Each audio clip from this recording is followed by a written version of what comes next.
tips para makasurvive sa 7.7 or sa the big one na lindol ang bahay mo. Tip number 1, tignan mo ang istruktura ng bahay mo. Pag sinabing istruktura, yung mga nagdadala sa bahay mo kagaya ng poste. Ito, poste to. Kung ang poste mo ay konkreto o reinforced concrete, dapat wala siyang crack. Tandaan mo, dapat wala siyang crack. Kaya, i-examinin mo, baka may crack. Pati yung mga biga, kung reinforced concrete yan, dapat walang crack. Kapag yan naman ay steel o bakal, tingnan mo yung mga welding, dapat buo.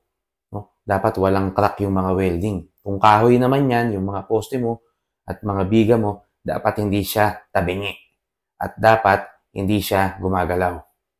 So, kapag na-notice mo na may mga problema na nabanggit, kagaya nun, magpakonsulta ka na sa engineer para maparetrofit o mapatibay uli ang bahay mo.